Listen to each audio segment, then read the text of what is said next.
औज़ुबिल्लाहिमिनश्शैतानिर्रजीम बिस्मिल्लाहिर्रहमानिर्रहीम। अस्सलाम वालेकुम। मैं हूँ सादिया, आप देख रहे हैं जेन्युइन कुकिंग विद सादिया।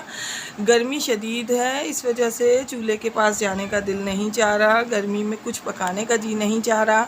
तो सोचा आज कुछ ऐसी रेसिपी आपको बताऊं जो कि आप बग़ैर चूल्हा जलाए, बग़ैर गर्मी में जाए आप बनाएं और इजीली अच्छा सा खाना आप दोपहर में खाएं। तो मैं आज आपके लिए ये बहुत शानदार सी रेसिपी लाई हूँ। ये है का बादशाह आम, कच्चे आम की चटनी, जो कि इंतहाई मज़ेदार है, बेनिफिशियल बहुत ज़्यादा है, इसके बेशुमार फ़वाइद हैं। तो आए हम अपनी प्यारी सी रेसिपी स्टार्ट करते हैं। रहीम। तो सबसे पहले ये कच्चे आम यानी अम्बिया, कैरी, आप इसे कुछ भी कहें, ये मैं एक प्याली इसमें डालूँगी। साथ में मैं इसमें मैंने एक टमाटर कट करके रखा है, ये डालूँगी। ये एक छोटे साइज़ की प्याज और 4 से 5 हरी मिर्चें हैं, ये इसमें मैंने डाली हैं। और ये देखें, ये तकरीबन 2 टेबलस्पून लहसुन है, ये डाले हैं।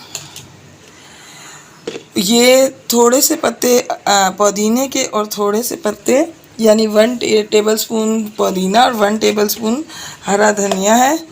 और अब जो इसमें स्पाइसेस ऐड करेंगे हम, ये है 1/4 टीस्पून काला नमक, 1/2 टीस्पून पिसी मिर्च, 1/2 टीस्पून काली मिर्च यानी ब्लैक पेपर, इसे मैंने कूट लिया था, 1 टीस्पून ज़ीरा और 1/2 टीस्पून नमक। आप इसको अपने टेस्ट के हिसाब से भी डाल सकते हैं, कम ज़्यादा कर सकते हैं चीज़ों को।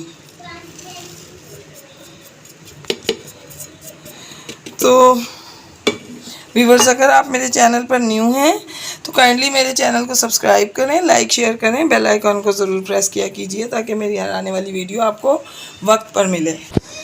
अब इसमें मैं ये थोड़ा सा पानी डालूंगी। अच्छा, हमने इसको ऐसा पीसना है थोड़ा दरदरा सा, ताकि इसमें थोड़े से ये जो कच्चे आम हैं इनके चंक्स रहें और जो खाने में बहुत टेस्टी लगते हैं।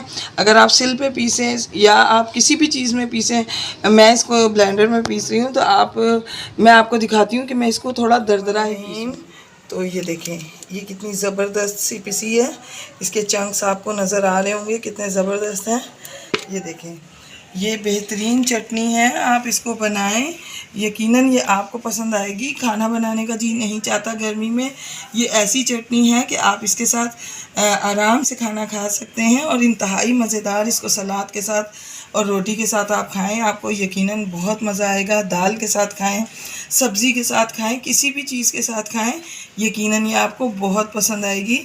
तो मैं आपको अपनी दुआओं में याद रखती हूँ, आप भी मुझे अपनी दुआओं में याद रखा कीजिए। तो मिलती हूँ किसी नेक्स्ट रेसिपी में। ओके, अल्लाह हाफिज़।